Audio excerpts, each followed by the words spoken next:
Boa tarde a todos, todos sejam bem-vindos. Nós vamos começar mais um dos nossos webinários, onde a gente vai falar justamente hoje sobre o direito de propriedade, né? Para isso nós temos algumas expositoras que estão aí na tela que vocês estão vendo, né? A Isabela, a Jaqueline, a Eduarda e a Vitória. Meu nome é Roberto Quiroga, eu sou sócio do escritório Matos Filho e hoje também pertenço à diretoria do Instituto Matos Filho, que é o que realiza esse webinar. O Instituto Matos Filho, ele surgiu de uma iniciativa dos sócios do escritório Matos Filho, onde nós criamos o Instituto justamente para a divulgação, né, e o fomento do direito, mas especialmente no que diz respeito ao acesso à justiça, tá? Então, nós temos aí como missão justamente a difusão, né? Incentivar o acesso à justiça em todos os níveis. E, consequentemente, também fazer uma difusão do conhecimento do direito, né? Justamente que o direito possa fortalecer a sociedade, onde nós, por exemplo, fazemos iniciativas como essas, que são justamente do webinar, né? O Instituto ele tem 4 pilares. Basicamente, a ideia deles é dar bolsas de estudo para estudantes de direito, e também do mestrado e pós-graduação. Temos também um prêmio anual de incentivo ao acesso à justiça, que se chama Desafio, nós estamos no 2º ano. E temos esse pilar, que é justamente o de hoje do webinar, que é a difusão do conhecimento jurídico. A gente entende que quanto mais a sociedade souber os seus direitos e como funcionam os seus direitos, melhor a sociedade estará. E justamente hoje a ideia é isso, é difundir conhecimento jurídico, em especial nesse projeto chamado Artigo 5º, onde nós estamos, desde o ano passado, pegando cada inciso do artigo 5º da Constituição Federal e justamente fazendo aí um texto, um podcast, um vídeo, justamente falando de quais são esses direitos que nos são assegurados como direitos fundamentais e, portanto, dentro dessa perspectiva que a gente está fazendo, tá? Portanto, o objetivo é esse. Eu gostaria de agradecer a presença de todos, agradecer a participação aí de todos os nossos aí colaboradores, né?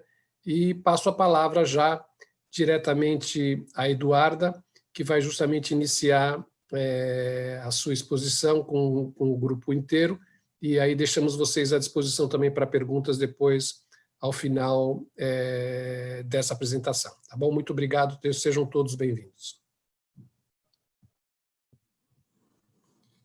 Boa tarde. Eu queria começar agradecendo a oportunidade de participar desse evento hoje. Meu nome é Eduarda Boasson, eu sou advogada do Matos Filho, e eu vou iniciar tratando do direito de propriedade que está previsto no inciso 22 da Constituição Federal. E, afinal, o que seria esse direito de propriedade? O inciso em si diz que é garantido o direito de propriedade, e logo em seguida, o inciso 23 da Constituição Federal diz que a propriedade atenderá à sua função social. Bom, diversos autores conceituam esse direito e de formas distintas, e esse conceito costuma variar de acordo com a religião ou o sistema político e econômico de cada lugar. Então, pode passar para o próximo slide. Então, para facilitar o entendimento desse conceito, a gente vai dividir ele em três partes, digamos assim. O primeiro seria o direito de uso, que diz respeito ao direito de usufruir de um bem ou colocá-lo à disposição de uso de outra pessoa sem que se possa modificar a substância do bem. Tá, muitos termos jurídicos. O que isso quer dizer na prática? Por exemplo, se você é proprietário de um imóvel, você pode optar por utilizar aquele imóvel morando, vivendo, ou para emprestar para outra pessoa, ou alugar. Isso tudo é o direito de uso daquele bem. Assim como acontece com bens móveis, que seriam o carro, qualquer tipo de bem material que você tenha. Segunda faceta desse direito é o direito de gozo. Esse direito significa que você tem direitos sobre os frutos ou os rendimentos que aquele bem te fornece. Pensando assim, talvez o direito de gozo ele faça mais sentido quando você pensa na indústria, no comércio e e bens de pessoas jurídicas, mas ele também vale para pessoas físicas, no sentido, por exemplo, o proprietário de um imóvel que tem um pé de laranjeira.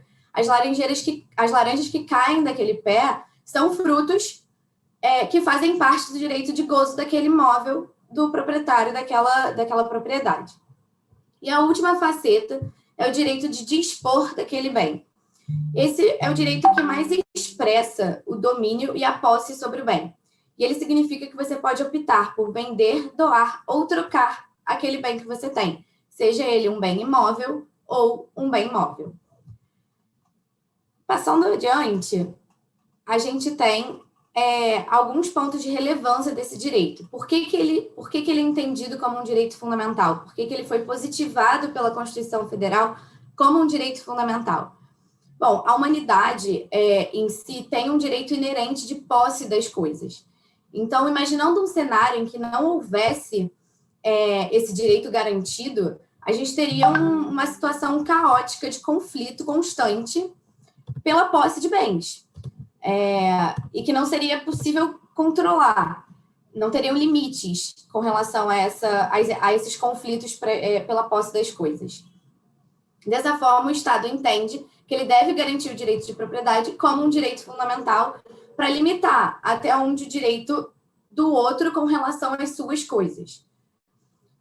Então, tem a gente já começa com 2 pontos principais de relevância: um controle desse desejo inerente de posse das coisas e o controle do estado caótico que a inexistência desse direito de propriedade causaria. Além disso, você tem a faceta de só a partir da definição do que é o direito de propriedade, você consegue estabelecer mecanismos de responsabilização da violação desse direito. Se você não tem uma definição do que é o direito da propriedade e os limites disso, você não tem como responsabilizar uma violação qualquer, por exemplo, o roubo. O roubo ele é uma violação ao direito de propriedade. O conceito de roubo ele só pode ser estabelecido porque existe o conceito do direito à propriedade, porque existe o direito à propriedade. Afinal, eu não posso roubar o que não é meu.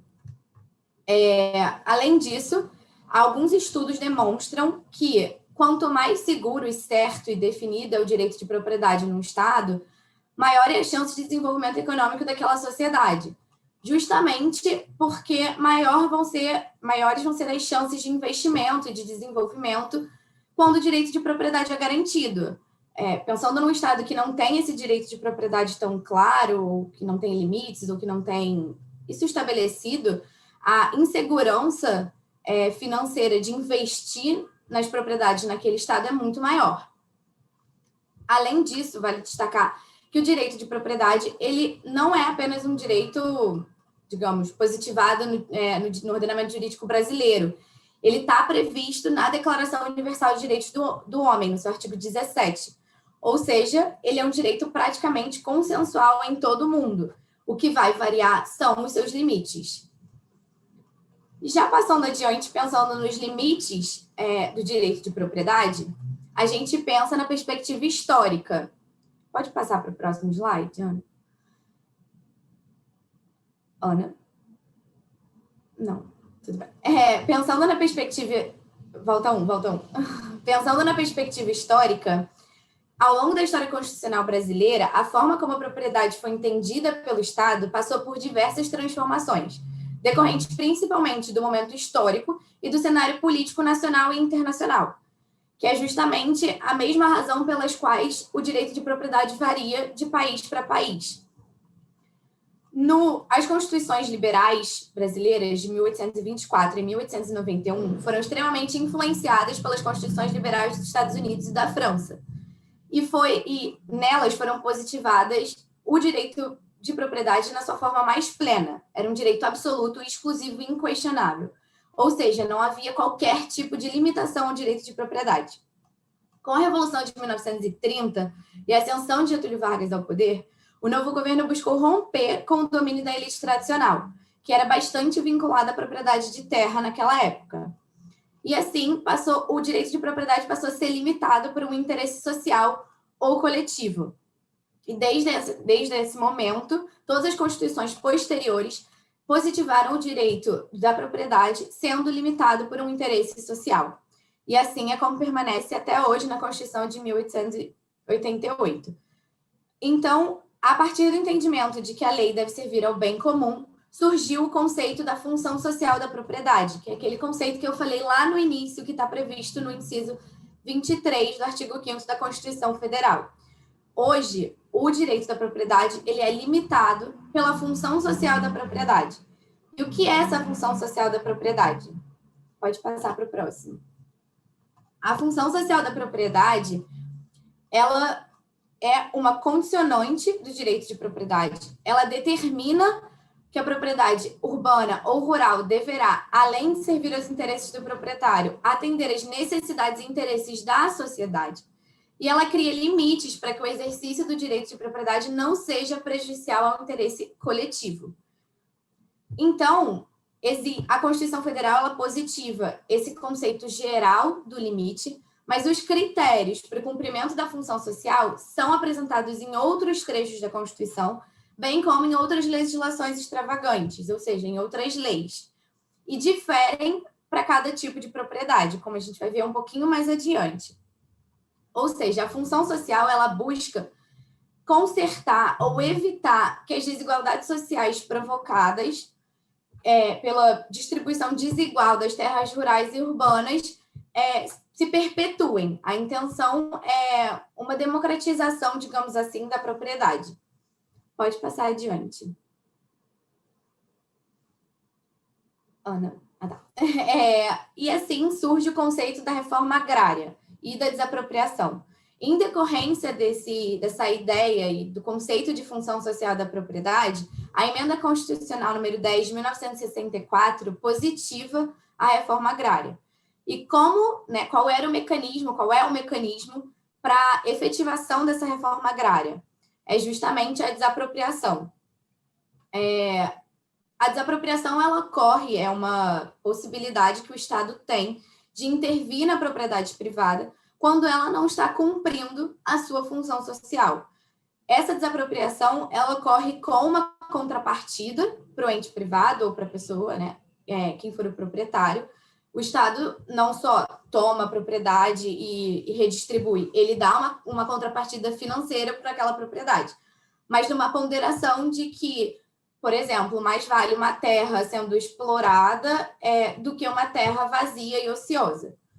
Em 1970, o governo criou o INCRA, porque durante o período entre 1964 e a criação do INCRA, tiveram alguns projetos e alguns planos para a implementação da reforma agrária que não foram bem-sucedidos. E a partir da criação do INCRA, que é o que funciona e regula, o grande responsável pela implementação das políticas de reforma agrária no Brasil até hoje, a reforma agrária conseguiu obter sucesso e ser implementada. E aí a gente passa, então, quando você pensa em reforma agrária, já vem à cabeça o movimento dos trabalhadores rurais sem terra, o MST. Muito provavelmente todo mundo já ouviu falar. E agora que a gente entende como funciona o direito de propriedade no Brasil, fica mais fácil entender o que é esse movimento. O MST ele é formado por trabalhadores rurais que demandam um pedaço de terra para viver e trabalhar. E os conhecidos acampamentos, que as ocupações de propriedade de terra, são ocupações de terras que estão em situação irregular, ou seja, que não estão cumprindo a sua função social, ou que os trabalhadores do MST entendem que não estão cumprindo a sua função social. E esses acampamentos eles são realizados como uma forma de pressionar o poder público para desapropriar aquela propriedade irregular, o que não significa que isso sempre vai acontecer. Obviamente, o poder público vai fazer uma análise daquela propriedade e vai entender se aquela situação está efetivamente irregular ou não. Caso o poder público venha entender que aquela propriedade está numa situação regular, ele determina a reapropriação da terra, ou seja, ele reconhece e defende o direito do proprietário sobre aquela propriedade, conforme garantido pelo artigo 5º, inciso 22. Pode passar. Então, como eu falei antes, os critérios para entender os limites, né, o que seria cumprir essa função social, variam de acordo com o tipo de propriedade. Então, falando da propriedade urbana, esses critérios estão definidos no Estatuto da Cidade, que é uma lei federal que dá as diretrizes gerais.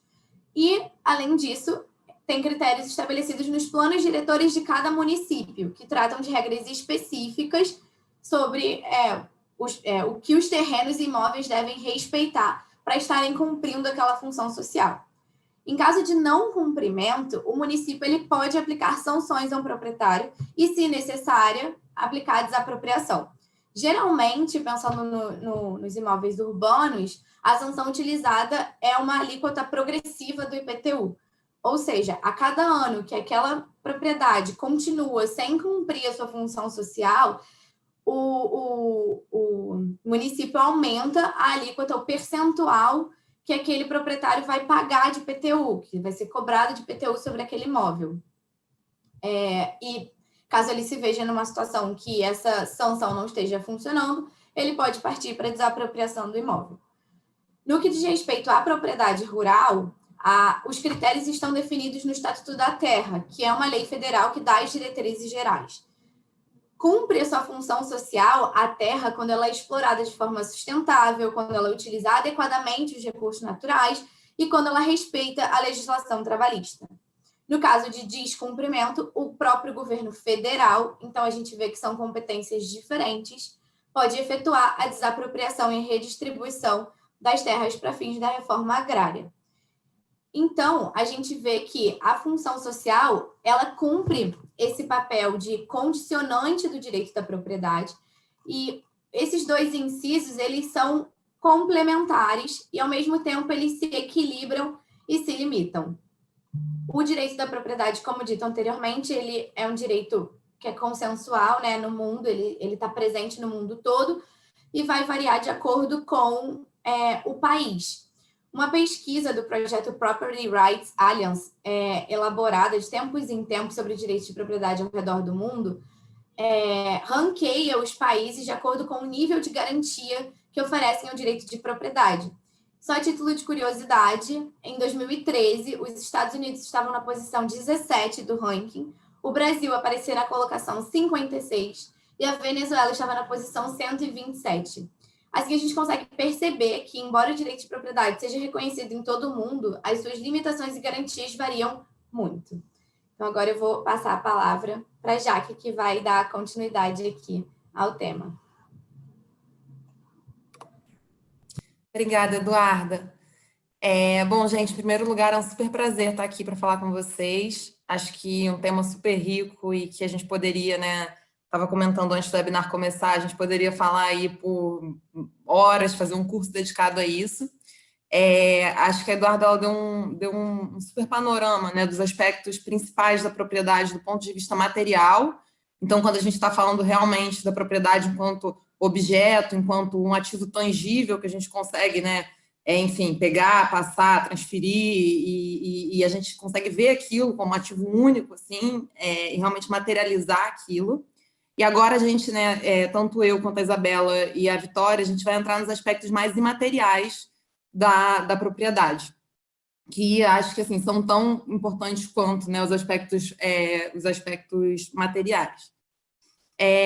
Eu vou falar aqui com vocês um pouco sobre o inciso 28 da Constituição Federal, mas seria impossível falar sobre esse inciso sem dar um panorama antes geral sobre o que são direitos da personalidade e quais são os aspectos, né, principais de propriedade que se relacionam com esses direitos de personalidade. Então, como vocês vão ver daqui para frente, em alguns momentos eu vou precisar citar, enfim, outros dispositivos legais do ordenamento jurídico, tanto da Constituição quanto de outros diplomas.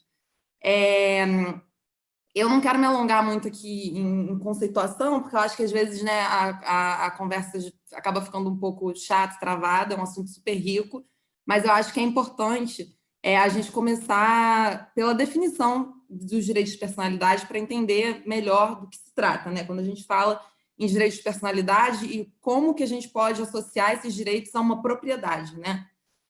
Os direitos de personalidade, eu trouxe duas definições aqui que eu acho muito boas. A segunda, principalmente, é uma definição que eu acho que delimita muito bem o que são esses direitos de personalidade. Os direitos, e eu vou focar nessa, mas enfim, então aí as duas para vocês terem referência.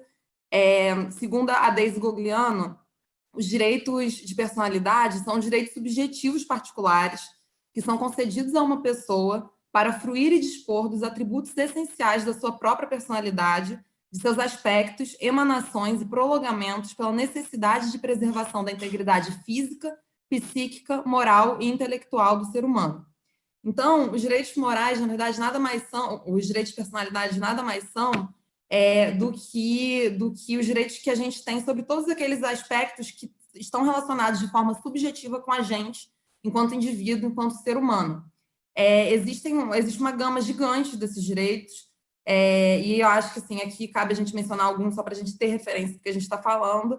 São os direitos de personalidade, a imagem, a voz, o nome, a vida privada das pessoas e a privacidade, o corpo, a intimidade e aspectos de autoria, por exemplo, quando a gente fala em criações de obras, e aí depois eu vou acabar falando aqui um pouco de direitos autorais, mas a Isabela vai depois complementar um pouco, falando, né, de forma mais específica sobre os direitos autorais. Todos esses direitos, eles são direitos... Ana, você pode passar, por favor? Obrigada. Todos esses direitos, eles são direitos que atualmente eles estão de alguma forma positivados no nosso ordenamento jurídico nacional, mas não foi sempre assim. A Constituição Federal de 98 é o primeiro diploma legal que vem realmente positivar esses direitos e colocá-los ali de forma e alçá-los à categoria de direitos fundamentais, né, das pessoas. E após a adoção da Constituição Federal de 98... Desculpa, gente, a data aqui está errada. Após a adoção da data da Constituição, após a adoção da Constituição Federal, a gente vai ver que vão ter vários diplomas do sistema legal brasileiro que vão convergir, né, com essa proteção que é dada pela Constituição Federal. Então, a gente vai ter depois o próprio Código Civil, que vai estar protegendo também esses direitos. A gente vai ter a própria Lei de Direitos Autorais, também protegendo esses direitos. A gente tem a Lei de Propriedade Industrial, também protegendo esses direitos de alguma forma. E, enfim, a partir da Constituição, a gente realmente cria, né, um ecossistema jurídico que garante uma proteção total a esses direitos a todos os indivíduos. E por que a gente fala em proteger esses direitos, né? Eu acho que existem dois aspectos principais que ao longo da evolução da sociedade foram sendo detectados, digamos assim, pela sociedade, que levaram realmente a gente a alçar esses direitos, a garantir, né, uma proteção positivada desses direitos no nosso ordenamento. O primeiro aspecto, eu acho que é um aspecto realmente muito subjetivo e moral, que diz respeito, né, a gente precisa proteger esses direitos, porque são direitos que, uma vez violados, eles podem causar sérios danos às pessoas. Então, por exemplo, se eu tenho a minha honra violada de alguma forma, aquilo pode me gerar danos psicológicos, enfim, a minha reputação também, a forma como eu sou vista no meio em que eu convivo. Se eu for uma pessoa publicamente exposta, também pode me gerar danos em relação a como eu sou percebida pelas pessoas, né, que têm contato comigo. Então, a gente tem muito esse aspecto moral de realmente a gente precisa proteger esse aspecto da personalidade da pessoa, porque se esse aspecto for violado, essa pessoa realmente pode sofrer danos irreversíveis e que podem, né, realmente causar, enfim, até a gente falando de forma bem subjetiva mesmo, tristeza, depressão, enfim, são coisas que realmente, se a gente não tiver dispositivos que garantam a proteção desses direitos, a gente expõe os indivíduos a danos muito, muito, muito importantes. E aí, o outro aspecto, além desse aspecto subjetivo, é o aspecto econômico mesmo. E eu acho que é aí que a gente entra mais na questão, né, da propriedade. Quando a gente fala nos aspectos econômicos do direito de propriedade, uma vez que esses direitos de propriedade, eles incluem, como eu disse, por exemplo, a imagem, a voz da pessoa, e às vezes, por exemplo, aspectos de autoria, se uma pessoa escrever um livro, né, aquilo ali pode compor uma parte dos direitos de personalidade dessa pessoa. Uma vez que essa pessoa ela é projetada e ela se coloca ali, de alguma forma, em algo que pode ter um valor econômico, por exemplo, um livro, como eu citei, ou então, por exemplo, uma obra audiovisual, ou então, se for uma pessoa famosa, um atleta, etc., o fato dela ser conhecida, por exemplo, muitas vezes faz com que ela mereça que esse reconhecimento tenha um retorno econômico.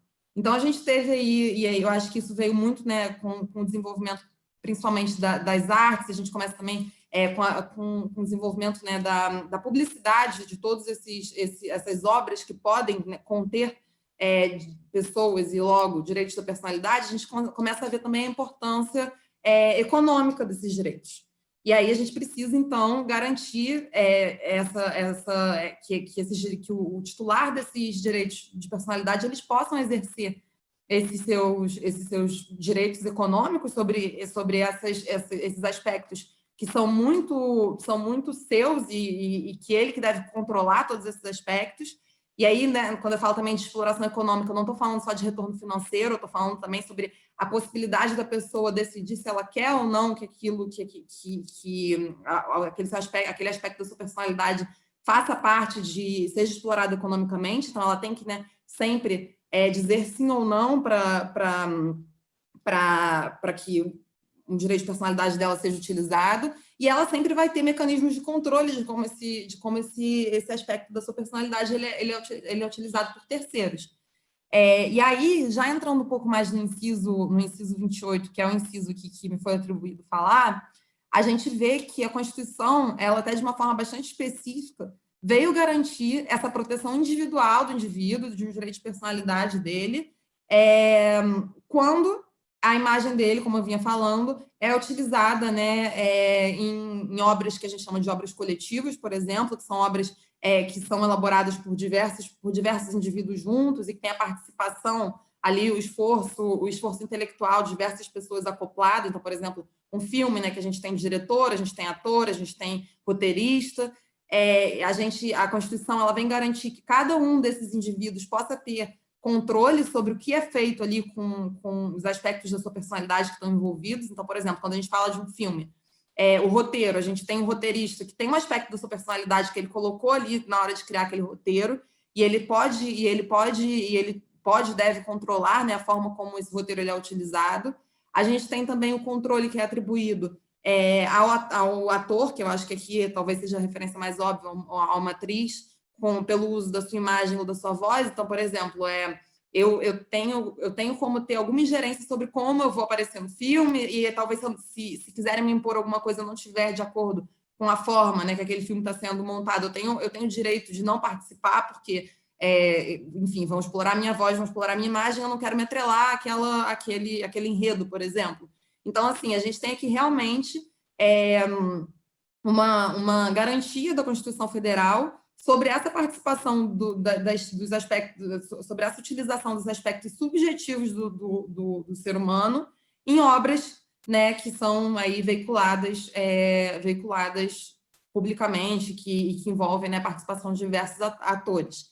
E é muito legal ver, assim, enfim, a gente tem uma Constituição que acho que a gente já falou disso nesse projeto diversas vezes, que é uma Constituição, né, exaustiva, ela não é uma Constituição super objetiva. Então, aqui, considerando essa característica da Constituição, que é uma Constituição que foi feita dessa forma, é interessante ver como o Constituinte ele já se preocupou em garantir que as pessoas tenham controle sobre esse uso, inclusive para fins comerciais. E aí, isso tudo que eu vinha falando até agora faz parte do item A do inciso 28. Mas a gente ainda tem o item B, que é ainda mais específico em relação ao aproveitamento econômico, que diz que todos os indivíduos têm direito de fiscalizar o aproveitamento econômico das obras que forem criadas, né, utilizando os seus aspectos da personalidade.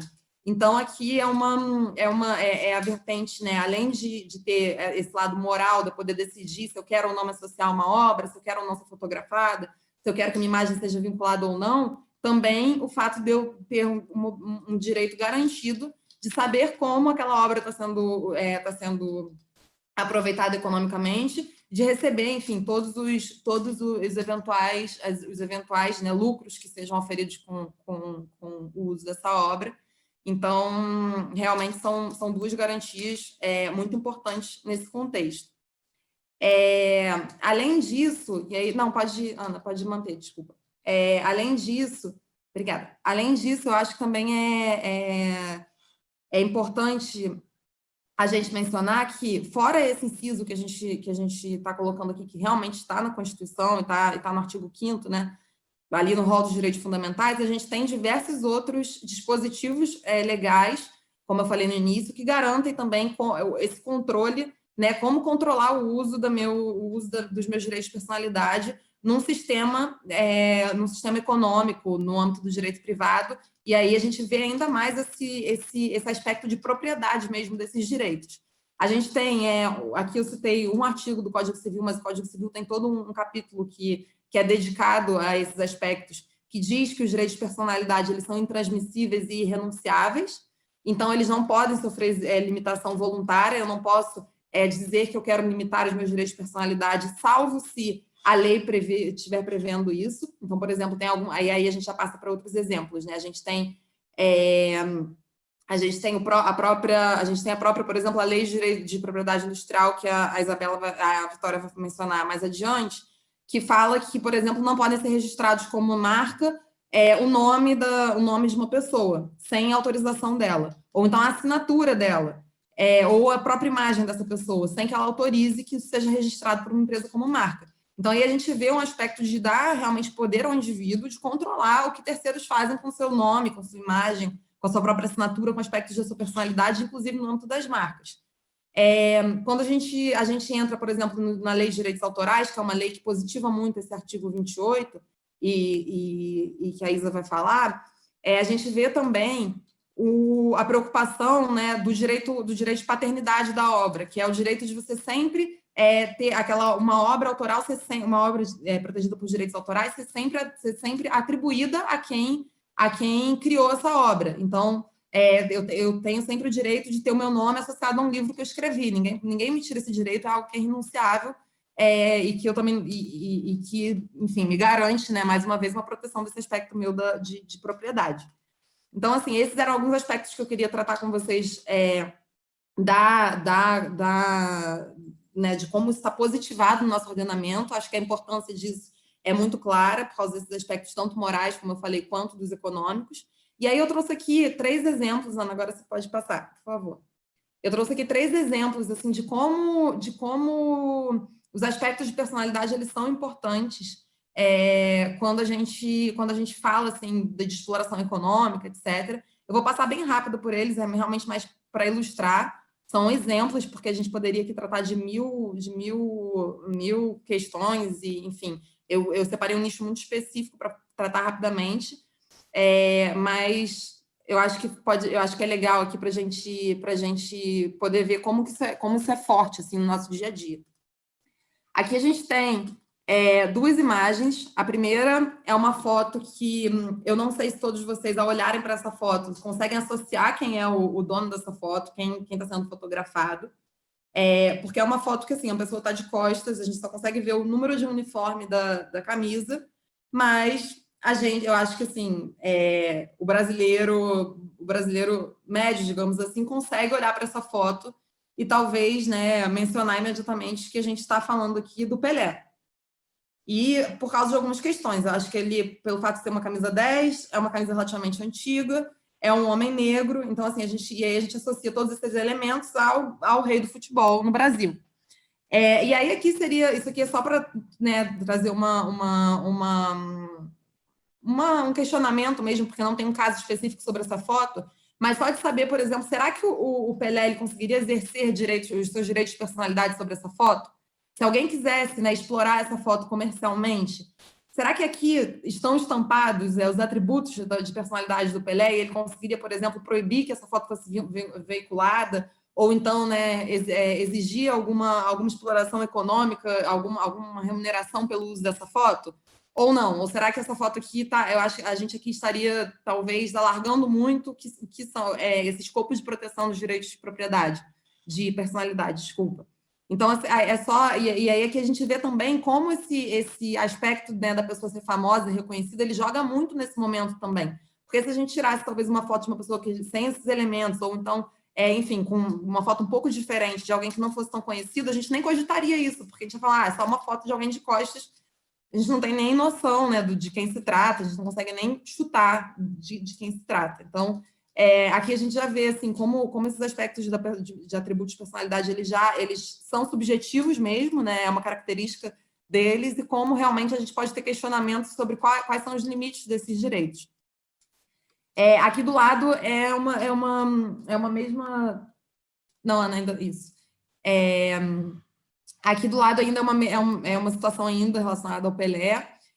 A gente tem aqui do lado... Isso aqui foi uma campanha de marketing que foi vinculada por uma instituição de ensino que dizia que a nossa intenção não é fazer você ter talento.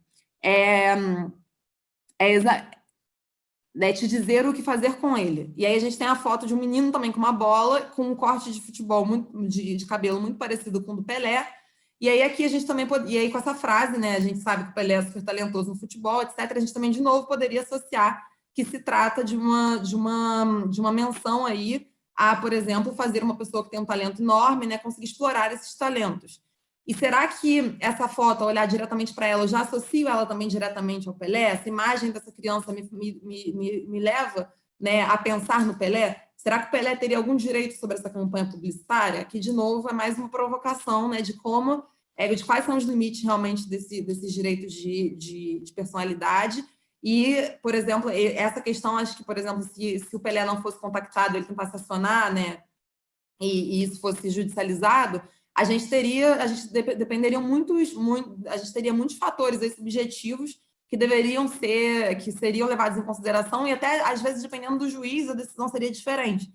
Então, realmente, é um direito muito subjetivo, mas, ao mesmo tempo, é algo muito forte, né? Aqui, para mim, pelo menos particularmente, eu não tenho nenhuma dúvida de que se trata realmente de uma associação com o Pelé, e eu acho que ele tem direitos, né? Ele teria direitos aí, pelo menos, de ter algum tipo de remuneração por essa campanha, ainda que não seja ele na foto. Ana, pode passar.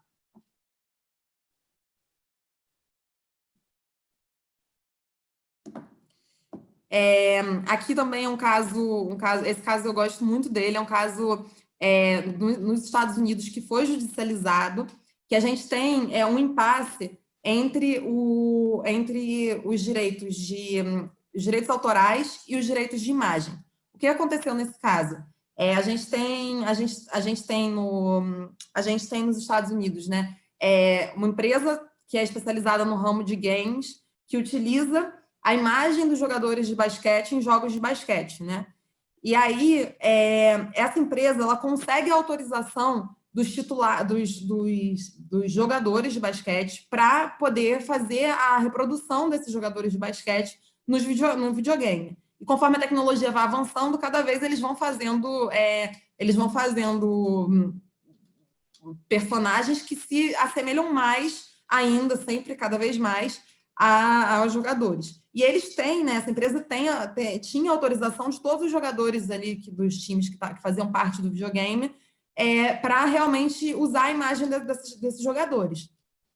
E aí, então aqui a gente não tem uma discussão sobre se estaria tendo uma infração do direito da imagem dos jogadores, porque os jogadores autorizaram que a imagem deles fossem utilizadas. E aí, onde entra a discussão, que para mim é super interessante, é que, na verdade, o que acontece? Alguns desses jogadores têm tatuagens. E essas tatuagens, elas estão no corpo do jogador. E eu entendo, assim, a minha opinião é de que, a partir do momento que elas estão no corpo do jogador, aquilo ali passa a fazer parte da imagem do jogador. Então, se eu autorizo que reproduzam a minha imagem, para mim, assim, a minha opinião pessoal, eu estaria autorizando que a minha imagem, incluindo a minha tatuagem, fosse utilizada no jogo. Só que os tatuadores, 2 jogadores, eu acho que foi um estúdio de tatuadores específico, não entendeu dessa forma, porque o desenho, ele também é protegido por um outro direito, que a Isa vai falar, que é o direito autoral. É uma criação do tatuador ali, que ele colocou, enfim, aspectos da personalidade dele para desenhar aquele desenho, criou um desenho ali super original para ser tatuado no jogador, e aí ele tem direito sobre esse desenho. E aí, quando ele viu que quando esse estúdio viu que os jogadores estavam sendo, né, estavam sendo reproduzidos no jogo com as tatuagens, o estúdio entendeu que na verdade, ali os direitos, a mera autorização para o uso dos direitos de imagem do jogador não era o suficiente também para autorizar o uso, a reprodução das tatuagens pelas empresas de videogame. Então, esses tatuadores entraram com uma ação contra as empresas de videogame, falando que, nesse caso, só a autorização de direito de imagem não era suficiente, precisaria também da autorização de cada um dos tatuadores que fizeram aqueles desenhos para que esses desenhos eles fossem também utilizados.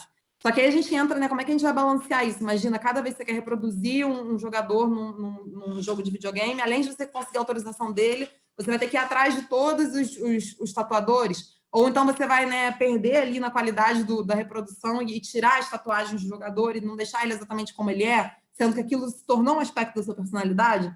Então, também é uma discussão muito interessante aí que a gente precisa ponderar para entender quais direitos deveriam, né, sobressair quando a gente fala, por exemplo, de direitos autorais e direitos de imagem. Pessoal, eu acho que eu tinha mais um exemplo, mas assim, era só mais uma ilustração. Já deu meu tempo, então eu acho que a gente pode, eu vou passar a palavra. Enfim, era só um caso, eu posso falar, eu vou falar em 30 segundos, só para, enfim, não deixar totalmente em branco, mas foi um caso de uma discussão que teve aqui no Brasil entre o Cielo Nadador e a Cielo, operadora de máquinas de cartão, pelo uso, o Cielo Nadador tentou anular o registro de marca da Cielo, porque a Cielo estava alegando que a Cielo estava usando o nome dele. E tinha registrado o nome dele, o que ia contra, né, aquele artigo que eu citei da LPI, da Lei de Direito de Propriedade Industrial. E aí, nesse caso, o TRF aqui da segunda região decidiu que, na verdade, não tinha infração, que, na verdade, o registro ele deveria ser mantido, porque a marca Cielo, na verdade, é uma marca sugestiva, não seria só o nome dele, não é algo exclusivo do nome do nadador, mas também faz alusão a céu em italiano, e, enfim, nesse caso, seria atribuir muitos direitos ao Cielo para uma marca que é só um nome, que é um nome que ainda tem outros significados em outras línguas. Então, nesse caso, por exemplo, a gente teve aí se sobrepôs o direito de propriedade industrial da empresa sobre o Cielo, alegando uma infração ao seu nome, que é um direito de personalidade. É isso, gente. Eu queria só passar para vocês enfim, deixar. Eu acho que a gente podia discutir aqui muitas horas sobre o tema, super interessante, mas eu queria só, né, enfim, trazer alguns exemplos para a gente também tornar a discussão um pouco mais prática. Obrigada. Oi, pessoal, boa tarde. Eu sou Isabela, trabalho com propriedade intelectual, tecnologia e entretenimento aqui no Matos Filho. Acho que eu não quero ser repetitiva, mas é um prazer estar aqui. Esse projeto é super interessante. Acho que vale a pena para quem estiver assistindo, assistir os próximos também, porque é muito necessário todo mundo conhecer os seus próprios direitos, né? E, principalmente, eu vou falar aqui sobre o direito autoral, né? Como a Jaque já antecipou um pouco. Eu vou falar especificamente sobre o inciso 27, que se refere ao dispositivo. Aos autores pertence o direito exclusivo de utilização, publicação ou reprodução de suas obras, transmissível aos herdeiros pelo tempo que a lei fixar. Pode passar, Ana, por favor.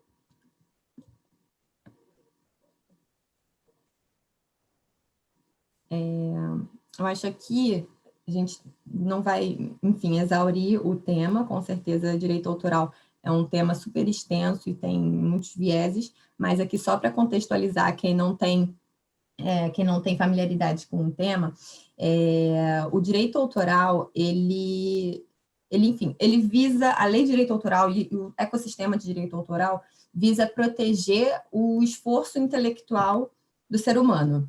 Tanto que o ser humano, enfim, é uma figura muito forte. Existem discussões sobre criações e obras de máquinas e de softwares com a nossa tecnologia avançada nos dias de hoje, mas é predominante que o ser humano é o autor de obras intelectuais protegidas pela Lei de Direitos Autorais, tanto no Brasil quanto no mundo todo, né? Porque a Lei de Direitos Autorais, assim, o ecossistema de direitos autorais no Brasil, ele é originado num ecossistema internacional. A propriedade intelectual, que é o tema em que o direito autoral está inserido, a propriedade intelectual tenta classificar e proteger os ativos relacionados ao intelecto humano. E aí a gente subdivide entre direitos autorais e propriedade industrial, que a Vitória vai falar um pouco, existem outros também, mas basicamente essa subdivisão é super importante para a gente entender aqui. E o que acontece? Pegando um gancho no que a Jaque falou de direitos da personalidade, o direito autoral, como eu falei, ele vai sempre estar vinculado com uma pessoa, com o ser humano, via de regra, né? Porque existem exceções de software, mas principalmente a figura do ser humano é super importante e relevante para classificar o que é uma obra e o que não é. Tanto que a Lei de Direitos Autorais brasileira, ela diz que são obras intelectuais as criações provindas do espírito humano. Chega a ser meio filosófico, assim, meio poético, uma lei falar sobre o espírito humano, mas é porque a mensagem que se quer passar é que o direito da personalidade está tudo envolvido ali. Quando um autor, quando uma pessoa tem uma criação, uma inspiração, ela utiliza a experiência anterior da vida dela, ela utiliza sentimentos, percepções, sensações, diversos requisitos e características relacionadas à sua própria vida. Então, está muito ligado à pessoa, enfim, o autor. Então, não existem requisitos específicos legais para dizer o que é uma obra e o que não é. Então, é um assunto um pouco subjetivo, mas é pacificado, assim, que a obra precisa ser original, precisa vir do intelecto humano, vir de uma criatividade, não pode ser uma coisa que você já tenha visto, até porque, enfim, seriam outros aspectos de obra derivada. Então, a lei e o sistema de direito autoral, ele visa fazer essa proteção e incentivar também contrapartida das criações intelectuais. Também visa construir o patrimônio e a indústria cultural de um país. Existe muito esse viés de incentivo ao autor, é uma contrapartida ao que ele produziu para o país, ao que ele construiu e o trabalho dele, o esforço intelectual dele resultou numa criação interessante e que vai ficar marcada na cultura do país por gerações, enfim, para sempre. Então, é um assunto que junta também, assim como o direito da personalidade, muito o aspecto subjetivo da personalidade da pessoa, dos sentimentos e tudo que ela produziu ali, o esforço intelectual, e também tem o viés econômico, que eu vou explicar ali na parte dos objetivos.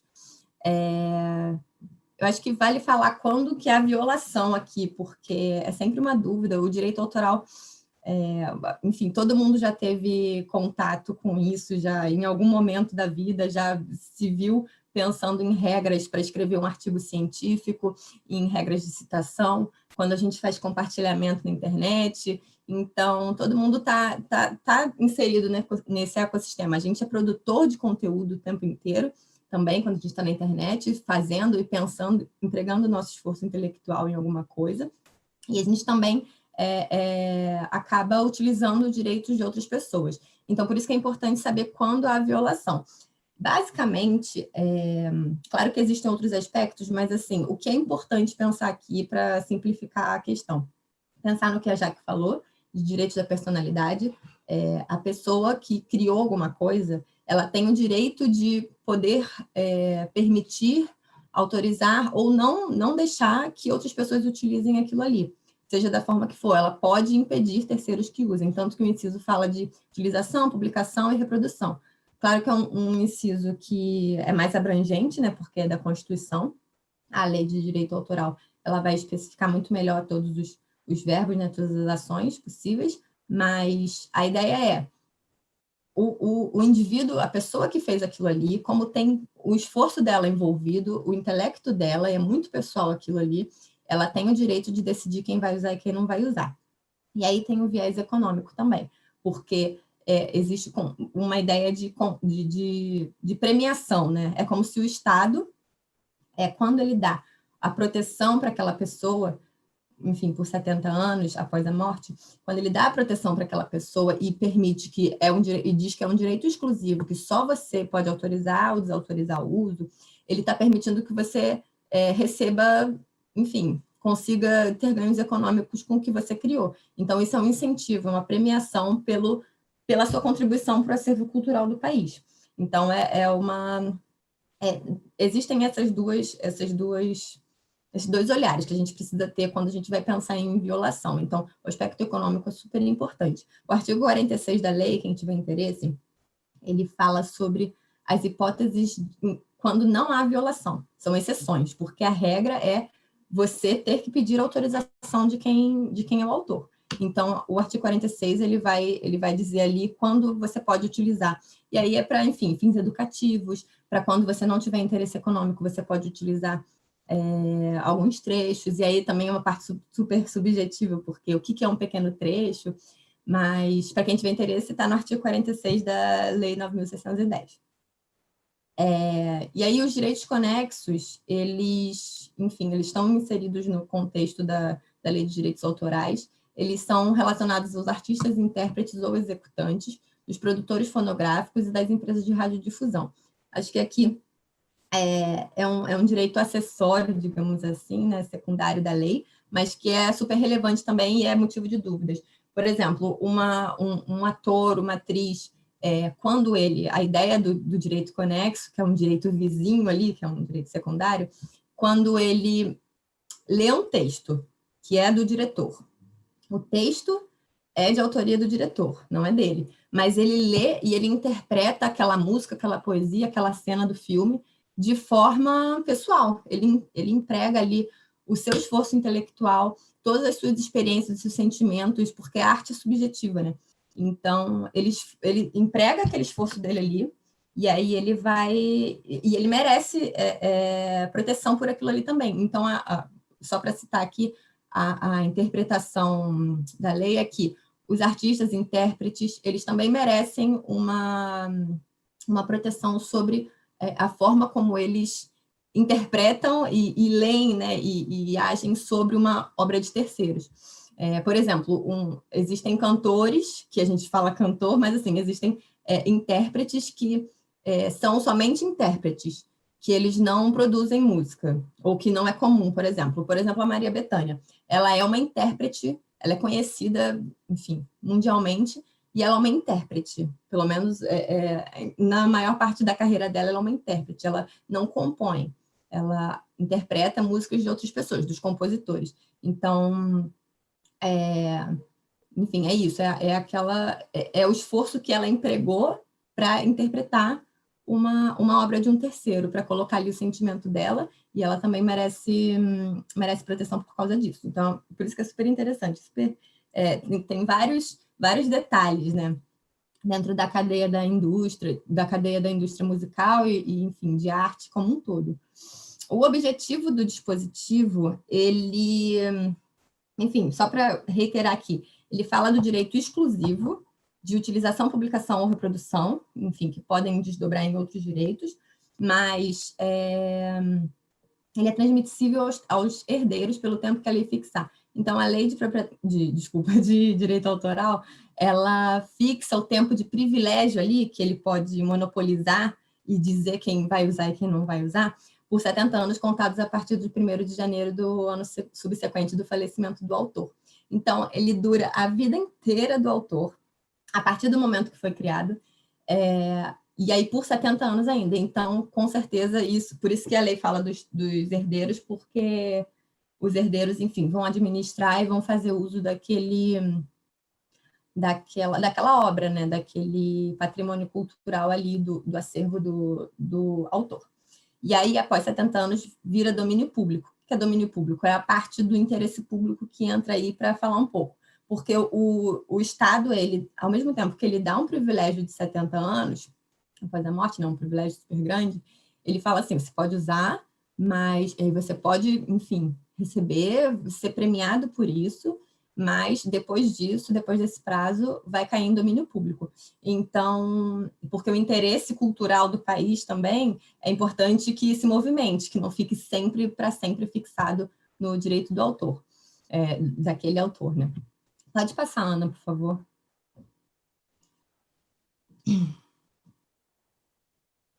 E aí, como é que funciona na prática? Só para falar, o direito autoral, ele nasce a partir do momento que ele foi criado. Pensei numa poesia agora, escrevi, criou. Tem a proteção do direito autoral aqui, eu não preciso ir em lugar nenhum proteger esse direito. Não é um direito que vai vir de algum órgão ou, enfim, ele vem da lei. A lei diz que a partir do momento que você criou, você tem o direito sobre aquilo. Só que aí, para fazer meio de prova, para você dizer que eu fiz a música e não você, como não tem a necessidade de registro, as pessoas não registram, e aí fica difícil, depois ficam várias brigas judiciais para dizer quem é que usava antes, de quem que é, enfim. Eu vou falar depois nos casos emblemáticos interessantes. Mas se a pessoa optar pelo registro, que é recomendável, né, porque você tem um título ali do Estado dizendo que é seu direitinho, bonitinho, você pode registrar na Biblioteca Nacional, no Escritório de Direitos Autorais deles, ou no Instituto Nacional da Propriedade Industrial. É uma exceção a esse caso, porque o INPI ele se relaciona com os direitos industriais, que a Vitória vai falar daqui a pouco, que são aplicáveis à indústria, né? Mas o software, que é e aí que eu vou falar, são programas de computadores, né? São os softwares, eles são considerados obras literárias. Então, se você sabe programar, se você sabe escrever um código-fonte, você é um autor você é autor e você tem direito autoral sobre o software. Muda um pouco ali a relação, porque o software tem umas exceções de titularidade e perde um pouco também a questão, a primordialidade do direito da personalidade, mas é um aspecto relevante. Se você quiser registrar o seu software, você tem que ir no INPI. E a lei do software está aí para quem quiser acessar. Ela é vinculada à lei de direitos autorais, né, justamente por causa disso. Enfim, aí como é que funciona na prática? A indústria e o acervo, gente, não era acervo, mas acervo cultural do país, eles são beneficiados quando alguém emprega o seu intelecto em prol da sua própria carreira, que vai indiretamente beneficiar o país. Existem, enfim, músicos e atores e cineastas que movimentam uma indústria super rica, empregam muitas pessoas, geram cultura, entretenimento, e é toda uma cadeia muito interessante que gera muita empregabilidade, tem uma receita super alta, e, enfim, cada direito de reprodução que o autor concede para terceiros, né, seja, enfim, para alguém tocar a música dele na rádio, para alguém tocar a música dele no shopping, ele vai receber por aquilo, como a gente tinha falado. Então, isso vai gerar infinitamente durante aquele prazo de proteção. Então, gera realmente muita receita e é uma indústria super relevante para o Brasil, principalmente para o Brasil, porque o Brasil é um país super criador. O Brasil é muito, frente a outros países, assim, o nosso acervo cultural, historicamente, a gente produz muita música, a gente produz muita cultura, muita arte, e isso é reconhecido internacionalmente, e quanto mais reconhecido, mais vai gerando receita. Só para quem tiver interesse, está no texto também que está no site, mas a segunda música mais interpretada do mundo, interpretada, né, aquilo, a música é minha, vários intérpretes chegam para o autor e falam, quero cantar essa música, me permita? Aí ele concede o direito e os intérpretes do mundo inteiro interpretaram já Garota de Ipanema. Então, só para citar um exemplo super rápido.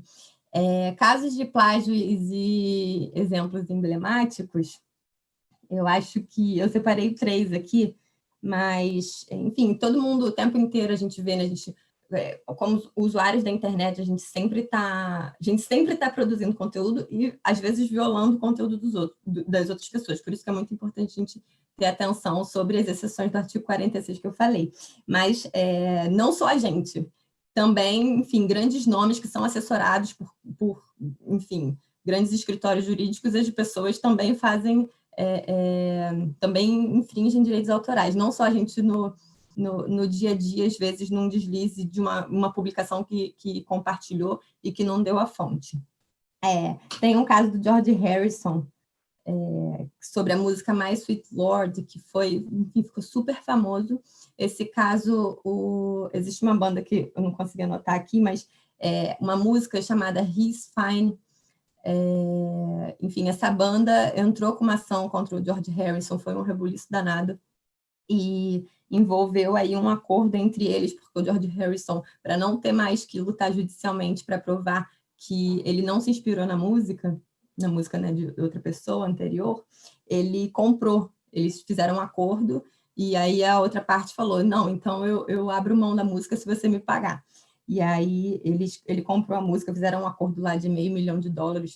Não tenho os detalhes do caso, mas só para ilustrar que os valores são muito altos também, porque envolvem, enfim, direitos 70 anos após a morte, né? Como eu falei, tem muito dinheiro envolvido. Tem uma música também, a Garota de Ipanema. O Tom Jobim já entrou com ação judicial nos Estados Unidos, enfim, existem algumas ações relacionadas à Garota de Ipanema, justamente porque as pessoas pegam para interpretar e acham que é só cantar a música e não pode, você tem que ter autorização do titular, para você cantar, do titular não, do autor, que é o termo mais correto. Sobre titularidade, aproveitando para falar, o direito autoral ele é dividido, né, entre os direitos patrimoniais e os direitos morais. Então, como eu vou falar ali mais para frente, os direitos morais, que a Jaque já falou, está muito envolvido com a personalidade da pessoa, então ele é inalienável. Ele nunca vai poder deixar de citar o verdadeiro autor da música. Ele pode explorar o patrimônio, que é, enfim, você licencia, você cede uma música, você faz uma obra por encomenda, então a pessoa que encomendou, ela vai ter todo o direito de explorar aquilo economicamente, é o direito do patrimônio, o direito patrimonial. Mas ela sempre vai ter que citar o verdadeiro autor, por conta da questão do direito ao reconhecimento pelo esforço de um ser humano ali, enfim, do intelecto dele. E aí existem outros exemplos, quem tiver curiosidade para olhar, enfim, existem vários exemplos. Tem também da música Bittersweet Symphony, do The Verve, com a Last Time, do Rolling Stones. Eles também entraram num acordo milionário, se eu não me engano, foram $300 milhões. Foi alguma coisa assim de milhões de dólares, que eu não estou lembrando agora, mas acho que vale muito a pena quem gosta do assunto pesquisar. E aí, acho que eu vou deixar aqui dicas, porque como a gente lida muito com isso, né, a gente, enfim, está muito envolvido com a nossa personalidade também, a gente tem que saber nossos direitos.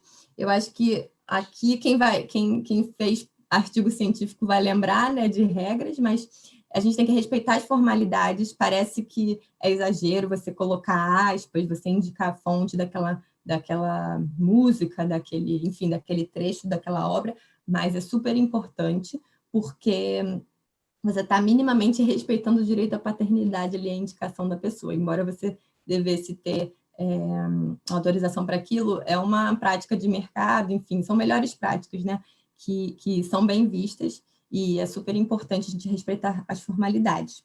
Dar os créditos, como eu falei, indicar a paternidade da obra, para não poder... para não infringir os direitos morais, né, inalienáveis das pessoas, dos autores. Ao publicar e postar alguma coisa, como eu falei, produzir conteúdo sempre original é sempre melhor, né, porque, enfim, é o nosso crédito ali, é o nosso esforço, e quando a gente fizer isso, tem gente que faz página para escrever poesia, página para, enfim, dividir com as outras pessoas as criações intelectuais. Vale sempre a pena colocar uma marca d'água, colocar uma indicação, enfim, que esteja vinculada à obra, para não ter o compartilhamento, enfim, se perder na internet, porque como tudo é muito compartilhado e é muito difícil ter o controle sobre isso, a pessoa pode acabar não tendo dificuldade ali de, mais na frente, poder querer aquele direito para ter alguma receita e não vai conseguir, enfim, vai conseguir com dificuldade, né? E aí, solicitar autorização, que é muito importante, e isso também não é muito feito na prática. E eu citei exemplos aqui do YouTube, porque muitas pessoas compartilham vídeos, enfim, que existem direitos autorais, existem músicas, existem trechos de filmes relevantes nos vídeos, e começa a ser monetizado, né? O YouTube começa a partir de um número de seguidores, você começa a ganhar dinheiro com aquilo. Então, você está tendo um proveito econômico sobre a obra de alguém, você não pediu para aquela pessoa, a pessoa não te autorizou, e você ainda está tendo um proveito econômico em cima do trabalho que ela teve. Então, existem alguns mecanismos que, como isso é muito recorrente, o YouTube até, enfim, já produziu alguns mecanismos para ajudar esse link entre os autores, eles poderem identificar quando que a obra dele está sendo violada e proibir, ou então negociar com quem, se o autor tiver interesse, ele pode negociar e pegar royalties, pegar receita daquilo ali. Enfim, acho que era isso que eu tinha para falar. Vou respeitar aqui o tempo, e agora a Vitória vai falar um pouco sobre propriedade industrial. Obrigada, gente. Olá, pessoal. Bom, como a Isa já falaram, a Eduarda também, a gente vai falar aqui um pouquinho sobre um ramo, né, do direito de propriedade que está previsto aqui no inciso 29 do artigo 5º da Constituição Federal. Esse inciso, ele determina aqui que a lei assegurará aos autores de inventos industriais privilégio temporário para sua utilização, bem como proteção a criações industriais, propriedade das marcas, nomes de empresas e outros signos distintivos, tendo em vista o interesse social, que a Jaque já comentou, e a Isa também, e o desenvolvimento tecnológico e econômico do país. Pode passar, por favor, Ana. A gente tem aqui, no macro, eu acho que é importante dar um contexto, que a propriedade industrial, ela vem realmente num aspecto de indústria, ela vem para garantir que o inventor, ele tenha a propriedade sobre essas criações, e consiga fruir dos proveitos econômicos que essas criações podem dar para ele. Por o criador ter essa propriedade, poder fruir dela, isso acaba incentivando também o mercado, porque a partir do momento que uma pessoa ela tem um incentivo de saber que, na hipótese de ela desenvolver algo que seja relevante, algo que possa realmente ali ter uma aplicação industrial, desde que atendendo ali os requisitos de novidade, não obviedade, principalmente a aplicação industrial em si, ela vai conseguir tirar um proveito econômico disso. O Brasil, acho que a Isa também já comentou, né, como veio antes, ele é muito pioneiro em criações, e aí a Ana, acho que pode passar o slide, por favor. Eu fiz até uma linhazinha do tempo, e fica mais visual. Antes disso, eu acho fundamental a gente explicar também que a propriedade industrial que está prevista no inciso 29, ela não é um nicho, né? Ela é uma subdivisão que está dentro da propriedade intelectual. Como a gente pode ver aí pelo quadrinho, a propriedade intelectual ela é um macro, e dentro dela estão englobados a propriedade industrial, que é o que a gente está falando aqui no inciso 29, e envolve patente, marca, desenho industrial, indicação geográfica, e outras que não estão previstas em lei, mas também estão envolvidas, que são o segredo industrial e o know-how. Envolvem também o direito autoral, que foi o que a Isa Passal acabou de falar, e também os direitos conexos e programas de computador, e também a proteção sui generis, que, trazendo um pouquinho para fora do juridiquês, é uma proteção mais genérica que vai aí abranger a topografia de circuito integrado e também os conhecimentos tradicionais. Pode passar, Ana, por favor. Voltando aqui um pouquinho para a linha do tempo, eu acho que é realmente onde entra a lógica. A propriedade industrial ela veio, como o próprio nome já é um pouco sugestivo, com a Revolução Industrial lá nos séculos 17 a 19. No Brasil, isso tudo que veio começou muito na Europa e Estados Unidos, enfim, e depois foi sendo trazido para o Brasil. Então, em 1752, a gente teve aqui o primeiro direito, que foi o do descasque de arroz, mas só em 1830 a gente foi ter uma lei sobre, que era muito, muito, muito crua, ela só garantia o direito de propriedade, o direito do titular ali marcar o seu produto, mas ele não desenvolvia muito o conteúdo da proteção e etc. Lá em 1883, finalmente, começaram a ser desenvolvidas algumas regras, e nesse contexto foi quando o Brasil ele entrou junto com outros países, e houve até a reunião que foi em Paris, né? E depois virou o que a gente conhece aí como a Convenção de Paris, para, enfim, trazer regramentos internacionais, porque não adianta uma proteção ela ser aplicável em um país e em outro país eu não poder replicar essa mesma proteção. O sistema ele precisa ser uniforme, porque senão fica tudo muito misturado e você, no fim, não consegue ter o controle sobre o que você tem ali como sua propriedade, sua criação. E aí, quando esse assunto começou a entrar em alta realmente, quando começou a ter essa movimentação internacional, a Organização Mundial da Propriedade Intelectual também entrou, enfim, que é coordenada pela ONU para conseguir cuidar melhor e reger esses assuntos internacionalmente, o Brasil ele teve uma alavancada, não foi ainda o principal, mas lá em 1970, por volta de 1970, foi criado o INPI. O INPI, e eu acho importante contextualizar, é o Instituto Nacional da Propriedade Industrial. É nele que são registradas as marcas, patentes, desenhos industriais, programas de computador, contratos de transferência de tecnologia. É uma base na qual você consegue ter acesso às informações. E, enfim, antes ela era feita por jornal, enfim, documento impresso, né? E quando houve realmente a criação do INPI, após um tempo eles se preocuparam em tornar todo esse sistema digital, e acho até curioso, porque o Brasil ele se empenhou ali, não foi na verdade empenho, eu não consigo lembrar exatamente da história, mas eu sei que foi por algo de um problema na impressão e algo assim, que por várias semanas não conseguiram repassar a revista de propriedade industrial física, e aí por isso eles se empenharam em conseguir criar um sistema digital, mas o Brasil foi um dos grandes pioneiros em ter esse sistema digital, que é o que a gente tem hoje.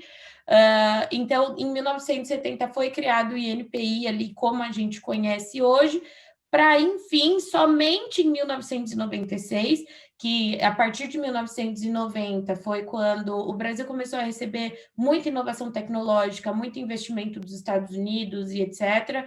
E aí, em 1996, finalmente entrou em vigor a Lei da Propriedade Industrial, que está em vigor até hoje. Existem, inclusive, eu acho válido mencionar com relação a ela muitas críticas hoje em dia, porque a gente já fala que hoje em dia, né, e não era uma realidade de fato em 1996, plataformas digitais, enfim, a gente já tem outros mecanismos e por isso hoje está sendo entendido já como uma urgência tanto reformular a lei de propriedade industrial quanto até mesmo reformular a lei de direitos autorais. A Isa conversou um pouquinho sobre isso. Mas, enfim, em 1996 entrou em vigor a lei de propriedade industrial que a gente conhece até hoje, e recentemente o Brasil aderiu ao Protocolo de Madrid, que é um sistema internacional de marcas, e através dele é possível depositar a marca em um país e dividir, né, esse pedido, você consegue ramificar já para todos os outros países signatários, conforme a sua necessidade, não precisa, com o pedido, enfim, aplicar diretamente para todos, mas se você deseja em outros que já sejam signatários, o sistema ficou unificado. Pode passar, Ana, por favor. E, por fim, eu acho que é um tema muito extenso e é muito difícil aqui juntar o principal para trazer, mas achei importante trazer realmente alguns casos práticos, seja aqui na perspectiva do Covid, como, enfim, no panorama geral. A propriedade industrial, ela envolve, como eu já falei, patentes, marcas, desenhos industriais, etc. E aí, essa proteção garante ao titular um direito que, ao mesmo tempo que, não sei, o dono de uma barraquinha pode ter uma marca que ali é nova, enfim, e ainda está atrelada a um produto novo, não tão conhecido, as marcas elas podem ter valores astronômicos e podem compor aí um capital muito relevante da empresa. Por conta disso, eu trouxe até os valores das marcas mais valiosas do Brasil, algumas delas, que, como a gente pode ver, ultrapassa bilhões. Então, de fato, a propriedade industrial, e quando você começa a ler sobre, você vê que muito se critica sobre como o tema ainda não é tão estudado no Brasil e as pessoas, em geral, não têm tanto conhecimento, infelizmente, sobre todo o valor que pode ser agregado desde que você proteja suas invenções e criações corretamente. Outros exemplos aqui que eu trouxe são da disputa aqui da Legião Urbana, que quase deixou de se chamar Legião Urbana porque a banda já era conhecida, mas eles não depositaram pedido de registro de marca no INPI e um terceiro ali depositou antes deles, então eles quase perderam a marca. A mesma coisa a banda Nat Roots, que surgiu e se popularizou com outro nome, e aí ela mudou de nome justamente porque viu que já tinha ali uma outra banda conflitando. A disputa mesmo entre a Apple e a Gradiente pelo nome iPhone, e as medidas que o INPI ele vem tomando aqui no Brasil com relação às patentes, por exemplo, principalmente na pandemia do Covid. Eles deram prioridade para análise das, enfim, patentes relacionadas à Covid. Eu deixei até uma imagem aí de uma delas, que é de uma forma de entubar o paciente, mas eles também criaram para que todo mundo consiga ter acesso a essas criações e invenções e entender o que está sendo feito a respeito disso. Um observatório dentro do site do INPI de acesso aberto, caso alguém tenha interesse, para todo mundo conseguir olhar ali o que está sendo criado e quais são as criações dos titulares com relação à pandemia. Também achei um dado bem curioso que os pedidos de registro de marca relacionados ao Covid aumentaram muito com a pandemia. E aí, um último tópico aqui, antes de finalizar, dentre os tantos que são importantes e que daria para falar bastante aqui também, eu achei importante mencionar uma discussão que existe muito, que é entre o direito do titular de fruir, de fato, da sua invenção. Então, por exemplo, aqui pensando na pandemia, a gente poderia exemplificar com uma vacina, uma criação que seria útil ali para os pacientes. Existe um grande conflito entre até onde esse titular pode usar e onde entra o interesse público para que esse titular ele não possa botar preços abusivos, ele não possa segurar, entre aspas, essa criação com ele, desde que ela tenha realmente uma utilidade ali, né, que pode abranger e ajudar muitas outras pessoas, ainda mais no estado de tanta necessidade. Mas esse acho que foi um exemplo que eu encontrei mais atual para trazer aqui. Existem muitas disputas sobre concorrência desleal, sobre pirataria, enfim, são N tópicos abrangidos aqui na propriedade industrial que geram muita discussão, mas, no geral, eu acredito que, com relação à propriedade industrial, seja isso. E abro aqui para perguntas, caso também a Isabela, a Jaqueline e a Eduarda queiram fazer alguma complementação. Então, se alguém tiver perguntas, pode mandar pelo chat, né, que a gente aí abre, enfim, para uma outra pergunta. Bem, na verdade, só esperando ver se vai ter alguma pergunta ou não, queria depois convidar vocês para os próximos eventos, nós sempre vamos aí divulgar pelas nossas redes e também junto à parceria que a gente tem com o Politize. Já queria agradecer imensamente aí a todas que expuseram, enfim, esse tema, né? Acho que super importante. A gente vai continuar aí, a Eduarda, a Jaqueline, a Isabela, a Vitória, obrigado pela ajuda também nisso do Instituto. E acho que a gente vai continuar fazendo esses eventos, né? Eu acho que, como a gente não tem nenhuma pergunta, queria agradecer aí a participação de todos, convidá-los aí para os próximos eventos e espero que vocês tenham aproveitado aí o seminário, né? Acho que aqui tem uma pergunta aqui que diz, não sei para quem que pode ser assim, atualmente não há mais controle de muita coisa na internet, como séries e filmes.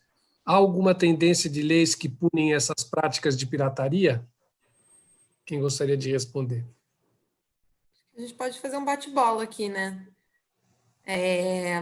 Enfim, sem falar de iniciativas específicas, eu acho até como a Vitória citou, a gente tem uma preocupação muito grande de atualização dos diplomas que já existem, né? Principalmente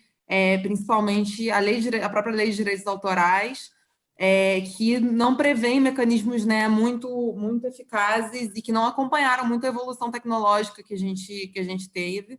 E aí a gente entra também numa discussão muito grande de como equilibrar, né, alguns interesses, porque a gente tem a internet como uma plataforma de disseminação de conteúdo, onde todo mundo pode ter acesso à informação.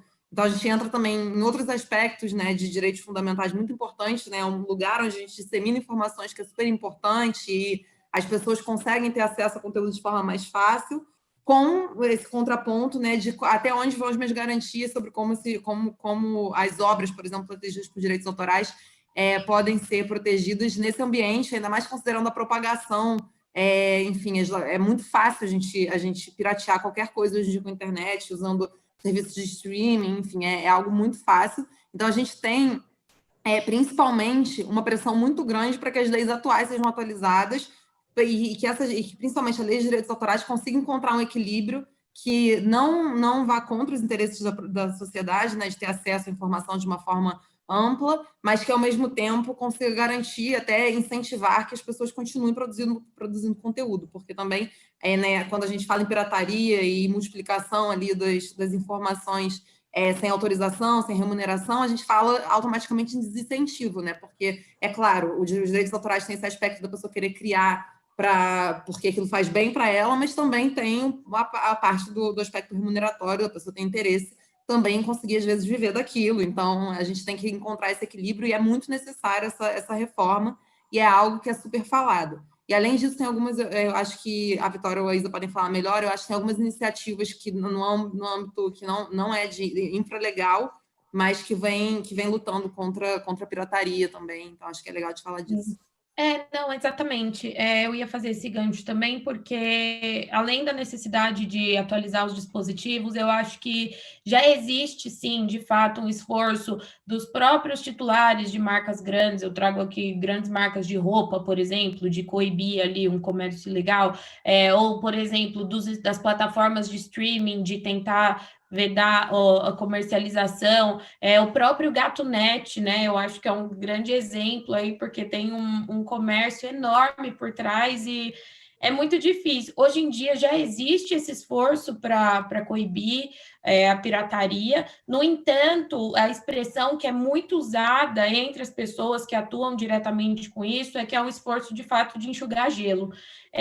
Porque hoje em dia a pirataria ela já tomou um volume tão grande e tudo é de tão fácil acesso que você não existe mais onde ali chegar à raiz. Quase todo dia a gente abre jornal e vê que teve uma grande operação para derrubar um site muito grande ou falando ali em produtos físicos mesmo, uma grande apreensão de não sei quantas toneladas, mas na semana seguinte já está tudo de novo. Acho que nem está tudo de novo, porque eles nem se dão o trabalho de repor, né? Mas já tem outras tantas pessoas fazendo a mesma coisa.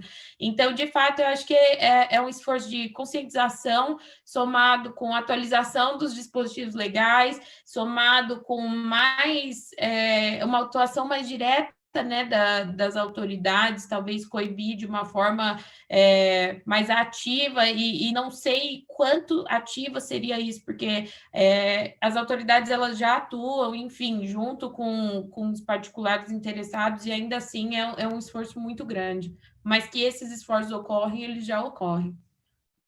Acho que é um exemplo também desses esforços. Existem muitas iniciativas, como as leis estão antigas, né, e enfim, não estão acompanhando, como naturalmente né, não estão acompanhando a evolução tecnológica.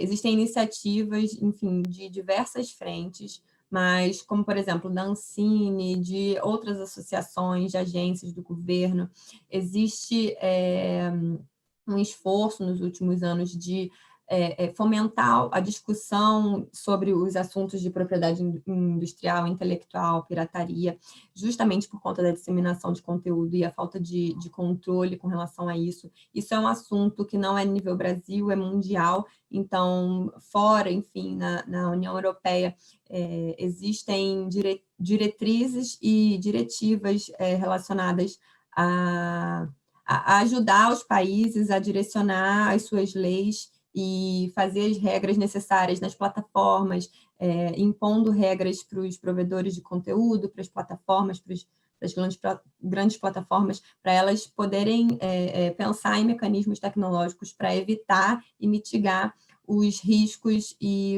as infrações dos direitos de autores, né? Então, o YouTube já tem bastante coisa assim, nesse sentido, o Instagram.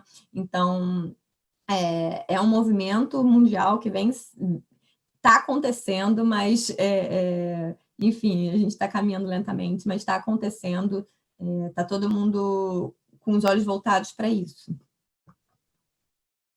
Acho que a gente tem mais perguntas, né? Quiroga, você está no... Nós temos mais 2 perguntas, só para a gente terminar, que a gente precisa terminar. Então, a primeira pergunta, falar um pouquinho a diferença entre direito de personalidade e o direito de imagem, é uma delas. Tá, eu acho que aqui, na verdade, não tem diferença, na verdade, porque o direito de imagem está dentro do direito de personalidade. Então, a gente tem aqui uma espécie, um gênero, digamos assim, né? O direito à imagem é um dos direitos de personalidade. Então, todos aqueles atributos que a gente falou, né, do direito de personalidade, quando eu estava falando, enfim, todos os direitos que a gente tem, todo o controle que a gente pode exercer sobre os direitos de personalidade, isso tudo inclui o direito de imagem também.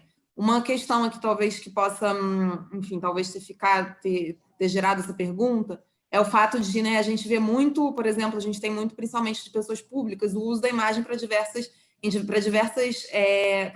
finalidades, às vezes econômicas, filmes, etc.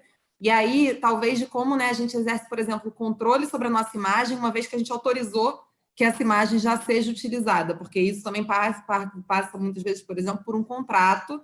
Por exemplo, se a gente tem uma obra audiovisual, a gente tem ali um contrato, dentro desse contrato vai ter um termo de licenciamento de uso de imagem, a gente tem dá uma autorização para usar a imagem.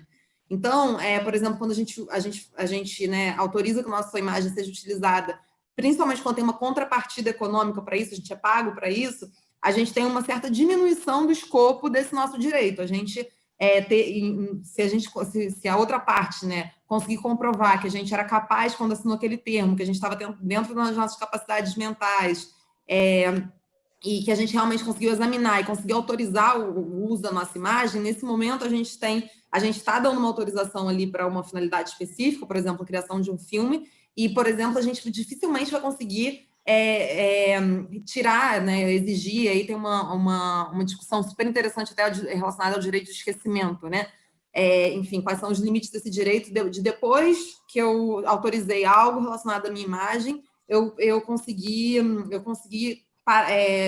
garantir que aquela imagem deixe de ser vinculada porque, sei lá, eu mudei de ideia, eu não aceito mais essa vinculação da minha imagem, e aí a gente realmente tem, no caso a caso, a gente vai ter que fazer essa análise para ver em que medidas também eu abri, de certa forma, a mão de alguns aspectos desse meu direito. É óbvio, sempre tem que ser reconhecido, tem que receber o pagamento, mas alguns aspectos, geralmente, eu posso ter negociado ali em situações específicas, e aí a gente tem uma certa diminuição, digamos assim, né? Uma relativização dos nossos direitos de personalidade, direito da imagem, no âmbito dos direitos da personalidade. Talvez tenha sido, não sei se eu respondi, porque, enfim, o direito da imagem está dentro do direito da personalidade, mas acho que esse é um aspecto interessante da gente ter em mente. E temos mais uma pergunta. Em obras de coautoria, é necessário que ambos autores estejam dispostos a requerer direitos caso haja algum ferimento ao direito intelectual? Então, como a gente estava explicando, né, como eu falei, o direito autoral ele está muito vinculado à pessoa, então não precisa, você consegue fazer essa divisão porque são duas pessoas diferentes, são dois direitos da personalidade diferentes ali sendo violados, né, se for o caso. Então, se uma pessoa, um dos coautores prefere, enfim, não entrar com uma ação, não reclamar os direitos que ele tem com relação àquilo ali, tudo bem, mas o quinhão, a parte referente ao cotitular, ele tem total direito e liberdade para requerer, enfim, para reclamar a possível violação. Em uma última pergunta, pelo Arthur, diz assim: tem uma pergunta sobre usar camisa ou objeto com determinada marca em eventos ou live em rede social. Se você fizer uma declaração polêmica, a marca pode fazer algum pronunciamento ou abrir um processo contra o usuário da camisa, objeto ou produto da marca? Eu acho... Oi, pode falar, Isa.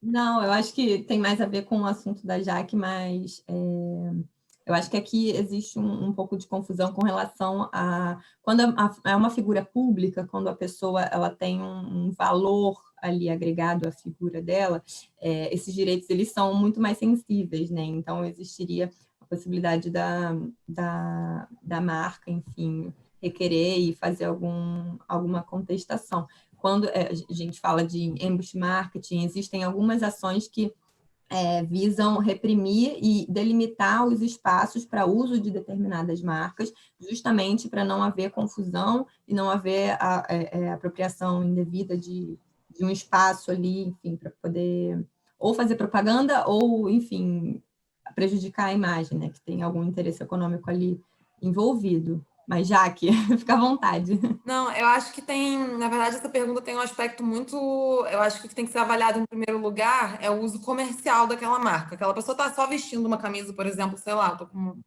enfim, uma camisa da Nike, uma camisa de alguma marca, e aí eu dou uma declaração polêmica, e a marca vai acabar sendo veiculada porque aquela minha declaração polêmica, né, explodiu, todo mundo falou sobre ela, e, infelizmente, para a Nike, eu estava ali com uma camisa que eles não concordam com a minha postura. Se eu não tiver feito nenhum uso comercial dessa marca, eu acho que é muito difícil muito dificilmente o titular da marca conseguiria tomar alguma medida e alegando eventual violação da marca. Embora a LPI fale, né, em proteção da reputação da marca na integridade material da marca e moral, assim, da reputação daquela marca pelo titular. Mas eu acho que se esse uso da marca ele ocorrer de forma totalmente incidental, e aí o titular da marca, por exemplo, não sei, eu estou aqui, eu não tenho nenhuma propaganda, mas tem algum objeto aqui que tem alguma marca, e as pessoas sabem. Eu acho que, assim, muito dificilmente a gente vai poder falar uma violação marcária, porque aquilo aconteceu de uma forma totalmente incidental, não era o foco da minha comunicação. Agora, se eu de alguma forma demonstro que eu fiz aquilo de forma proposital, porque eu queria denegrir a marca, ou então eu falo de forma mais específica mesmo daquela marca, né, de alguma forma tentando atingir a marca no meu comunicado, aí certamente o titular da marca ele conseguiria tomar medidas para, enfim, tentar tirar o vídeo do ar, conseguir uma indenização enfim, tem indenizações, né, materiais mesmo do gênero. Eu acho que isso vai muito realmente do aspecto ali comercial vinculado à marca ou não, se é incidental ou se foi proposital. Sim, e só trazendo, acho que fazendo um vínculo rápido aqui e mais atual, por exemplo, com as lives, né? Que tem muito a ver também com o que a Jaque falou. Uma coisa é eu, infelizmente, estar ali com uma roupa que, enfim, a marca não está relacionada e eu gravei uma live e tive um posicionamento ali equivocado. Outra coisa, por exemplo, e aí eu entendo que também caberia reparação, seria se, por exemplo, uma marca se vincula àquela pessoa, esperando que ela tenha um posicionamento e porque, enfim, no dia a dia ela se posiciona de uma determinada forma e naquele momento, naquela live, por exemplo, ela está com aquela marca, inclusive com aquele patrocínio e etc., e ela se posiciona de uma forma totalmente equivocada e diferente. E aí também, nesse caso, eu acho que caberia, sim, a reparação. Até essa questão de patrocínio, só para finalizar, a gente tem diversos casos assim, de marcas que deixam, por exemplo, de patrocinar influencers, porque patrocinavam até determinado momento, porque eram coniventes com o estilo de vida, com o que aquela pessoa pregava, e aí, em um determinado momento, aquela pessoa agiu de uma forma contrária a tudo que ela fazia, e aí todos os patrocínios relacionados àquela marca, que aquela marca, né, pagava, enfim, os produtos que dava e tal, são retirados, porque realmente o discurso ali, o posicionamento deixou de ser conivente com o que a marca prega. Então, a gente é muito legal também ver esse caráter, né, de como a associação mesmo da pessoa a uma marca também pode gerar questões envolvendo, enfim, tanto propriedade intelectual quanto questões relacionadas a direitos de personalidade. Obrigado, gente. Acho que encerramos aí o webinar, foi super bom. Agradecer a participação da Eduarda, da Jaqueline, da Vitória e da Isabela. Também aí agradecer a presença de todo mundo que participou. E fiquem atentos aí aos nossos próximos eventos, tá? Que a gente vai tentar aí, justamente em nome do Instituto, divulgar essa linha de difusão aí de conhecimento jurídico na sociedade. Tá bom? Muito obrigado. Boa noite a todos. Muito obrigada, gente. Até já. Obrigada. Tchau. Tchau.